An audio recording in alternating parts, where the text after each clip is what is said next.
मध्य प्रदेश के रतलाम शहर में कनेरी रोड पर एक नई आवासीय कॉलोनी है जिसे विंध्यवासिनी ड्रीम सिटी के नाम से जाना जाता है। नई कॉलोनी होने की वजह से दूर दूर मकान बने हुए थे। कॉलोनी में एक ऐसा ही एकांत में मकान सोनू तलवाड़ी का भी था। 33 साल की उम्र का सोनू तलवाड़ी रेलवे स्टेशन में ट्रैक मैन था। सोनू के पिता राजेश कुमार तलवाड़ी भी रेलवे में नौकरी करते थे। कुछ साल पहले पिता की मौत हो जाने से सोनू को रेलवे में अनुकंपा के आधार पर नियुक्ति मिल गई थी। सोनू अपनी पत्नी निशा और 7 साल के बेटे अमन और 4 साल की बेटी खुशी के साथ यहाँ रह रहा था। कॉलोनी में वह अपनी पत्नी और बच्चों के साथ अक्सर चहलकदमी करते लोगों को मिलता था और आसपास रहने वाले लोगों से भी उसकी बातचीत होती रहती थी। पिछले 1-1.5 महीने से कॉलोनी के लोगों को सोनू की पत्नी निशा और बच्चे दिखाई नहीं दे रहे थे। एक दिन कॉलोनी में रहने वाले उसके पड़ोसी ने आखिर सोनू से पूछ ही लिया, सोनू भाई, आजकल घर पर निशा भाभी और बच्चे दिखाई नहीं दे रहे हैं। तो सोनू ने जवाब दिया, अरे भाई क्या बताऊं आपको, बीवी नाराज होकर बच्चों के साथ अपने मायके चली गई है। भाभी से बातचीत करो और उन्हें किसी भी तरह मनाकर बुलाकर ले आओ। बच्चों के घर सूना लगता है, पड़ोसी ने समझाते हुए कहा। हाँ भैया, जल्दी ही मैं उसे और बच्चों को घर वापस लेकर आऊंगा, सोनू ने पड़ोसी को आश्वस्त करते हुए कहा। हफ्ता भर गुजर जाने के बाद भी कॉलोनी के लोगों को सोनू की बीवी बच्चे तो उसके घर नहीं दिखे। हाँ, सोनू एक अनजान युवती के साथ घर पर आता जाता दिखाई देता था। पहले तो कॉलोनी के लोग खुसर पुसर करते, लेकिन जब सोनू खुलेआम उस युवती को अपने घर में रखने लगा तो कॉलोनी के लोगों ने इस बात का विरोध किया। जब लोग उसे सीख समझाते देते तो सोनू लोगों को ही बुरा भला कह देता। सोनू की हरकतों से परेशान लोगों ने पुलिस में इसकी शिकायत कर दी। कॉलोनी के कुछ जागरूक लोगों ने 21 जनवरी 2023 को रतलाम के एसपी अभिषेक तिवारी से मिलकर सोनू की संदेहास्पद गतिविधियों की जानकारी दी तो एसपी ने रतलाम के थाना दीनदयाल नगर के टीआई दीपक कुमार मंडलोई को मामले की जांच करने के लिए निर्देश दिए। कॉलोनी के सभी लोग सोनू तलवाड़ी की हरकतों से परेशान जरूर थे, मगर उसके डर से पुलिस को ज्यादा सहयोग नहीं कर रहे थे। SI Shantilal Chauhan, Mukesh Rastika Chaubey, head constable Manoj Pande, Jitendra Gaur और नवीन पटेल की टीम ने कॉलोनी के लोगों के साथ सोनू से भी उसकी पत्नी बच्चों के संबंध में पूछताछ की। उसने बताया कि वह रुपये पैसे लेकर घर से कहीं चली गई है। पुलिस को यह बात हजम नहीं हो रही थी।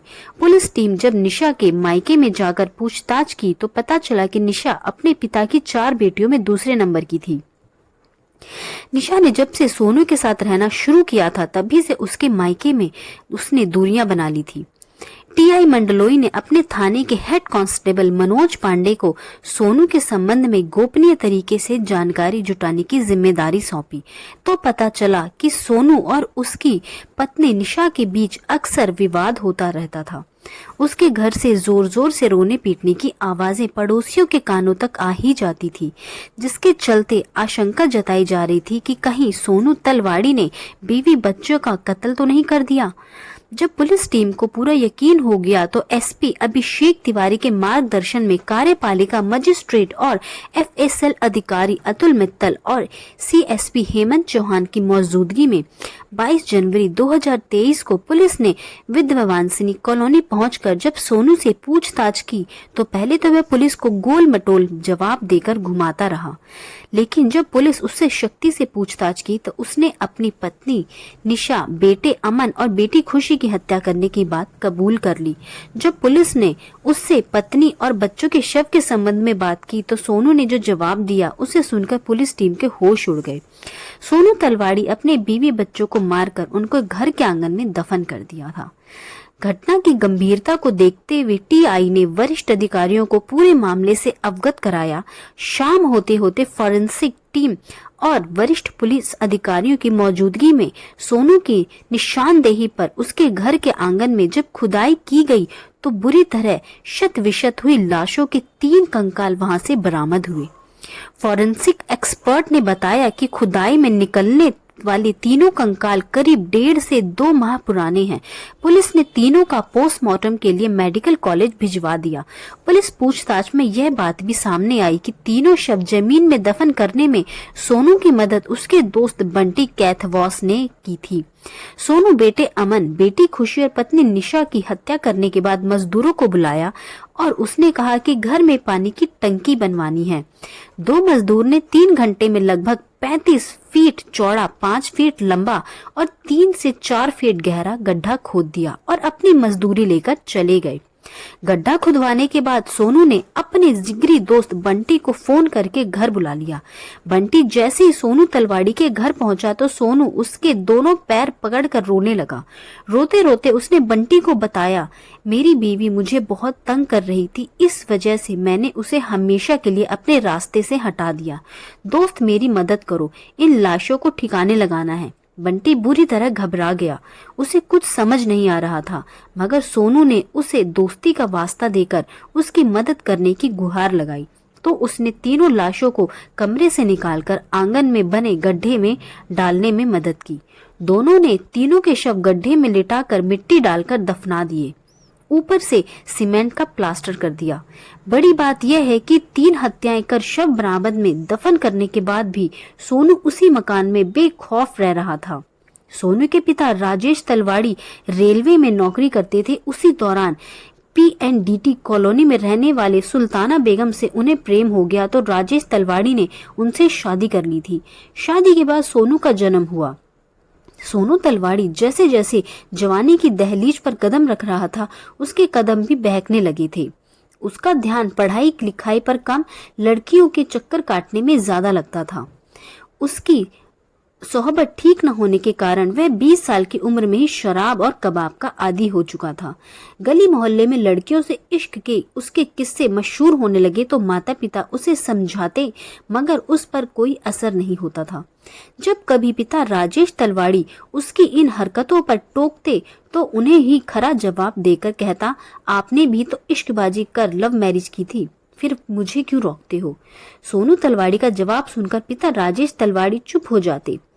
परेशान होकर सोनू की मां सुल्ताना ने सुझाव दिया कि जल्द ही कोई लड़की देखकर इसका निकाह कर देते हैं, शायद शादी के बाद वह सुधर जाए।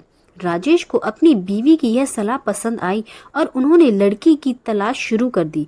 2011 में सुल्ताना के दूर के रिश्ते की खाला की लड़की नगमा से सोनू उर्फ सलमान का निकाह हो गया। शादी के बाद भी सोनू की शराब खोरी और अय्याशी की आदतों में कोई सुधार नहीं हुआ। उल्टा सोनू तलवाड़ी शराब पीकर नगमा के साथ बदसलूकी करने लगा। कुछ दिनों तक तो नगमा चुपचाप सहती रही, मगर शादी के करीब साल भर बाद वह अपने पीहर चली गई। सोनू ने अदालत में तलाक की अर्जी लगा दी। इधर सोनू दूसरी लड़कियों पर डोरे डालने लगा। सोनू के घर से कुछ ही दूरी पर निशा बुरासी रहती थी। गोरे रंग की तीखे नाक नक्श वाली निशा खूबसूरत लड़की थी, जिसके पीछे कॉलोनी के लड़के उसकी एक झलक पाने को ललायत रहते थे। निशा कॉलोनी के सिलाई सेंटर पर सिलाई सीखने जाती थी। रास्ते में आते जाते सोनू से उसकी जान पहचान हो गई। एक दिन शाम के समय सोनू निशा का पीछा करते हुए गली के एकांत में उसका हाथ पकड़कर बोला, आई लव यू। निशा सोनू तलवाड़ी के इस हरकत पर पहले तो सक पकाई, फिर उसका हाथ छुड़वाकर बोली, सोनू यह क्या कर रहे हो, किसी ने देख लिया तो? जब प्यार किया तो डरना क्या, मैं तुमसे बेपनाह मोहब्बत करता हूँ। निशा तुम्हें देखे बिना मुझे चैन नहीं मिलता। सोनू तलवाड़ी निशा का हाथ अपने हाथ में लेते हुए बोला। निशा भी अपने प्यार का इजहार करते हुए बोली, सोनू प्यार तो मैं भी तुमसे करती हूँ, मगर मुझे पता है कि घर वाले हमारे प्यार को परवान नहीं चढ़ने देंगे, इसलिए मन मनोस कर रह जाती हूँ। इस तरह सोनू निशा की प्रेम कहानी का आगाज हुआ तो उनके प्यार की गाड़ी पटरी पर दौड़ने लगी। जब कभी दोनों को एकांत मिलता वे घंटों मीठी मीठी बातें करते। कहते हैं ना कि प्यार को लाख छुपाने की कोशिश करो मगर ये छिपता कहाँ है। ऐसा इनके साथ भी हुआ। आखिरकार दोनों के प्रेम संबंधों की जानकारी निशा बरोसी के घर वालों तक पहुंच ही गई। निशा के पिता छोटे लाल व बरोसी भी रेलवे में नौकरी करते थे। उन्होंने सोनू के घर जाकर उनके पिता राजेश तलवाड़ी से इस संबंध में बात की तो राजेश ने हाथ खड़े करते हुए कहा, देखो भाई छोटे लाल, हम दोनों साथ साथ नौकरी करते हैं, इसलिए मेरी हमदर्दी तुम्हारे साथ है, मगर हम लाचार हैं क्योंकि सोनू हमारी एक नहीं सुनता। लेकिन भाई साहब, हमारी तो पूरी कॉलोनी में बदनामी हो रही है। हम तो निशा की शादी सोनू के साथ कर दें, मगर पूरी कॉलोनी जानती है कि सोनू कुछ काम धंधा तो करता नहीं, आखिर क्या खिलाएगा निशा को। मैं अपनी बेटी की जिंदगी इस तरह बर्बाद नहीं होने दूंगा। छोटे लाल रुआसा होकर बोला, मैं भी नहीं चाहता कि सोनू जैसा मेरा नालायक बेटा तुम्हारी बेटी का हाथ थामे। नशे की लत ने उसे किसी काम का नहीं छोड़ा है। तुम तो किसी तरह अच्छा सा लड़का देखकर निशा के साथ हाथ पीले कर दो। राजेश तलवाड़ी ने छोटे लाल को मशवरा दिया। वक्त गुजरते के साथ 2014 में छोटे लाल ने निशा की शादी उत्तर प्रदेश के अपने पुश्तैनी गांव में पक्की कर दी। छोटे लाल शादी के लिए अपनी बेटी को लेकर ट्रेन से गांव जा रहे थे। उसी दौरान रात के समय छोटे लाल और उसके घर वालों को नींद आ गई और निशा ट्रेन से उतरकर वापस रतलाम आ गई। रतलाम आकर निशा अपने प्रेमी सोनू तलवाड़ी के साथ रहने लगी। सोनू निशा को लेकर परिवार से अलग रहने लगा। इसी दौरान सोनू के माता पिता की मौत हो गई और सोनू को रेलवे में पिता की जगह अनुकंपा के आधार पर नौकरी मिल गई। रेलवे में नौकरी लगते ही सोनू को अपनी पत्नी निशा से एक बेटा और एक बेटी भी हुई। समय के साथ सोनू तलवाड़ी ने कन्नैर रोड पर बन रही विद्वांशी कॉलोनी में प्लॉट खरीदकर मकान बना लिया। सन 2009 में सोनू तलवाड़ी की पहली शादी का जावरा रोड निवासी नगमा नाम की युवती से हुई थी, जो उम्र में सोनू से बड़ी थी, मगर ज्यादा दिनों तक उनके साथ सोनू की नहीं निभी। 2012 से दोनों का कोर्ट में तलाक का केस चला तो कोर्ट ने सोनू तलवाड़ी को 1500 रुपए महीना भरण पोषण भत्ता देने का आदेश दिया था। इसी बात को लेकर सोनू परेशान रहने लगा। उसे नगमा का यह पैसा देना बहुत अखरता था। नगमा से तलाक न मिल पाने की वजह से अपने बच्चों को पिता का नाम नहीं दे पा रहा था, इसलिए नगमा के प्रति सोनू के मन में नफरत इस कदर घुल चुकी थी कि वह नगमा को मारने की ठान चुका था, मगर उसे मौका नहीं मिला। सोनू और निशा भले ही 2014 से लिव इन में रहकर पति पत्नी की तरह जिंदगी गुजार रहे थे, परंतु दोनों के पास शादी का कोई वैधानिक दस्तावेज नहीं था। पहली पत्नी नगमा से सोनू तलवाड़ी का तलाक न होने की वजह से उसकी निशा से कोर्ट मैरिज नहीं हो पाई थी। धीरे धीरे जब उनके बच्चे बड़े होने लगे तो निशा इस बात को लेकर परेशान रहने लगी। बच्चों को पिता का नाम नहीं मिल रहा था, इस वजह से नगर निगम के कागजों में बच्चों के नाम नहीं जुड़ पा रहे थे और न ही स्कूल में उनके बच्चों के एडमिशन हो रहे थे। पुलिस की जांच में सामने आया कि कुछ महीनों से निशा और सोनू के बीच झगड़ा हो रहा था। झगड़े की वजह सोनू की अय्याशी भी थी। सोनू निशा के अलावा किसी दूसरी महिला से रिलेशनशिप में था। इस बात को लेकर निशा उसे भला बुरा कहती थी। निशा उसे बच्चों का वास्ता देकर समझाती थी। सोनू व निशा के बीच बच्चों को स्कूल में एडमिशन दिलाने, पिता का दर्जा देने व अन्य बातों को लेकर विवाद बढ़ने लगा था। नवंबर 2022 में उनके बीच जमकर विवाद हुआ। बच्चों का वास्ता देकर निशा उसे समझाती थी, इन बच्चों की खातिर अब तो सुधर जाओ, पर सोनू तैश में आ जाता। हत्या वाले दिन 12 नवंबर 2022 को भी सोनू तलवाड़ी शराब पीकर घर आया था। इस बात को लेकर दोनों के बीच जमकर लड़ाई हुई थी। नौबत हाथापाई पर आ गई थी तो इसके बाद ही सोनू ने आवेश में आकर कुल्हाड़ी से अपने जिगर के टुकड़े दोनों बच्चों की और उनके बाद निशा की हत्या कर दी।